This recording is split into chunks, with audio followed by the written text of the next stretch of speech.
बिस्मिल्लाहिर्रहमानिर्रहीम।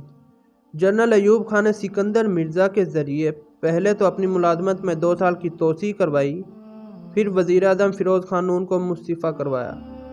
अब खुद सिकंदर मिर्ज़ा को हटाकर खुद इक़्तिदार पर कब्ज़ा करने की बारी आ चुकी थी। पाकिस्तान के सदर से जिस तरीके से इस्तीफ़ा लिया गया वो एक शर्मनाक दास्तान है। जनरल अयूब खान ने अपनी निगरानी में अपने यारे ख़ास यानी कि सिकंदर मिर्ज़ा का इस्तीफ़ा टाइप कराया। अपने 3 बाएतमाद अफसरान जनरल आज़म खान, जनरल वाजिद अली बरकी और जनरल के.एम. शेख को सिकंदर मिर्ज़ा से ज़बरदस्ती इस्तीफ़ा लेने के लिए ऐवान सदर भेजा। यह भी तय पाया कि इन तीनों में से आज़म खान इस्तीफ़े की फ़ाइल सिकंदर मिर्ज़ा के सामने रखेंगे, बाकी 2 अहबाब दबाव डालने के फ़राइज़ सर अंजाम देंगे। कमांडर इन चीफ फर्जंद गौहर अयूब ने इस अजीम मुहिम पर रवाना होते वक्त अपना रिवाल्वर इनको पेश किया जिसमें 6 गोलियां थीं। गौहर अयूब के बकौल जनरल बरकी ने इस मुहिम जुई पर रवाना होते वक्त कहा कि यूँ महसूस हो रहा है कि हम सिकंदर मिर्ज़ा के साथ एक थाली में खाना खाने के बाद उसे दबोचने जा रहे हैं। 3 रुकनी जर्नैली टीम थी और चौथे उनके हमरा एक जूनियर अफसर अब्दुल मजीद मलक, जो बाद में लेफ्टिनेंट जनरल बने और वफाकी वज़ीर भी रहे, जिन्होंने इस्तीफ़ा टाइप किया था, वो भी साथ थे और अब वो इस्तीफ़े की फ़ाइल थामे हुए थे।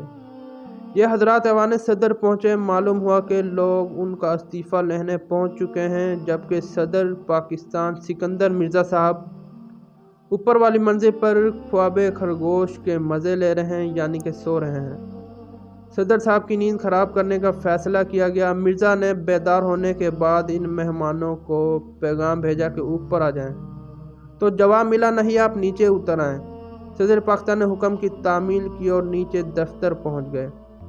प्रोग्राम के बाद मुताबिक सदर को जनरल आज़म खान ने नाज़िल होने का सबब बताया। सिकंदर मिर्ज़ा ने इस्तीफ़ा पेश करने से इनकार कर रहे थे कि आज़म खान ने उनकी उंगली इस्तीफ़े के खास हिस्से पर रख कर कहा, यहाँ दस्तखत कर दीजिए। सिकंदर मिर्ज़ा ने इधर उधर देखा तो मालूम हुआ कि एक अफसर रिवाल्वर से खेल रहे हैं। अब हुक्म को टालने की मेज़बान को मजाल कैसे थी, इसलिए दस्तखत करने ही पड़े।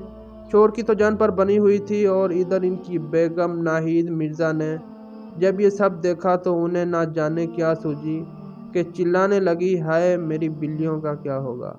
मतलब वो अपनी बेटियों के बारे में परेशान हो रही थी। नाज़रीन, वीडियो पसंद आए तो लाइक और शेयर ज़रूर कीजिएगा और काइंडली चैनल को सब्सक्राइब भी कर लीजिएगा। मिलते हैं किसी नई वीडियो के साथ, तब तक के लिए इजाज़त दीजिए। अल्लाह हाफिज़।